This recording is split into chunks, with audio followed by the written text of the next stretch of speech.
بسم اللہ الرحمن الرحیم۔ شروع اللہ کا نام لے کر جو بڑا مہربان نہایت رحم والا ہے۔ اے پیغمبر، مسلمانوں سے کہہ دو کہ جب تم اپنی بیویوں کو طلاق دینے لگو تو ان کی عدت کو پیش نظر رکھ کر طلاق دو اور عدت کا شمار رکھو، اور اللہ سے جو تمہارا پروردگار ہے ڈرو۔ نہ تو تم ہی ان کو ایام عدت میں ان کے گھروں سے نکالو اور نہ وہ خود ہی نکلیں۔ ہاں، اگر وہ کھلی بے حیائی کریں تو اور بات ہے، اور یہ اللہ کی حدیں ہیں، اور جو اللہ کی حدوں سے تجاوز کرے گا وہ اپنے آپ پر ظلم کرے گا۔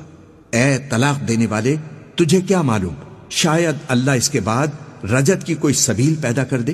پھر جب وہ اپنی میعاد یعنی عدت ختم ہونے کے قریب پہنچ جائیں تو یا تو ان کو اچھی طرح سے زوجیت میں رہنے دو یا اچھی طرح سے علیحدہ کر دو، اور اپنے میں سے 2 منصف مردوں کو گواہ کر لو، اور اے گواہو، اللہ کے لیے درست گواہی دینا۔ ان باتوں سے اس شخص کو نصیحت کی جاتی ہے جو اللہ پر اور روز آخر پر ایمان رکھتا ہے، اور جو کوئی اللہ سے ڈرے گا وہ اس کے لیے رنج و غم سے نجات کی صورت پیدا کر دے گا، اور اس کو ایسی جگہ سے رزق دے گا جہاں سے اس کو وہم و گمان بھی نہ ہو، اور جو اللہ پر بھروسہ رکھے گا تو وہ اس کے لیے کافی ہوگا۔ اللہ اپنے کام کو جو وہ کرنا چاہتا ہے پورا کر دیتا ہے۔ اللہ نے ہر چیز کا اندازہ مقرر کر رکھا ہے۔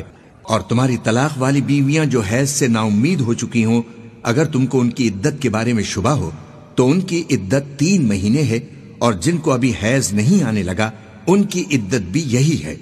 اور حمل والی عورتوں کی عدت وضع حمل یعنی بچہ جننے تک ہے، اور جو اللہ سے ڈرے گا اللہ اس کے کام میں سہولت پیدا فرما دے گا۔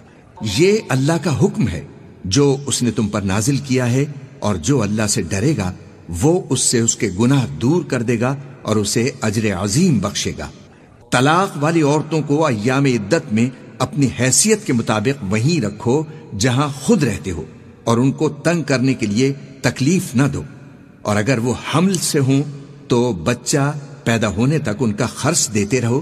پھر اگر وہ بچے کو تمہارے کہنے سے دودھ پلائیں تو ان کو ان کی اجرت دو، اور بچے کے بارے میں پسندیدہ طریق سے موافقت رکھو، اور اگر باہم ضد اور نا اتفاقی کرو گے تو بچے کو اس کے باپ کے کہنے سے کوئی اور عورت دودھ پلائے گی۔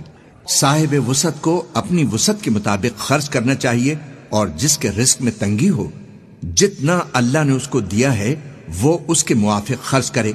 اللہ کسی کو زیر بار نہیں کرتا مگر اسی کے لحاظ سے جتنا اس کو دیا ہے، اور اللہ ان قریب تنگی کے بعد آسانی کر دے گا۔ اور بہت سی بستیوں کے رہنے والوں نے اپنے پروردگار اور اس کے پیغمبروں کے احکام سے سرکشی کی تو ہم نے ان کو سخت حساب میں پکڑ لیا، اور ان پر ایسا عذاب نازل کیا جو نہ دیکھا تھا نہ سنا۔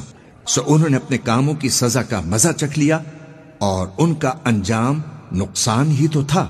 اللہ نے ان کے لیے سخت عذاب تیار کر رکھا ہے۔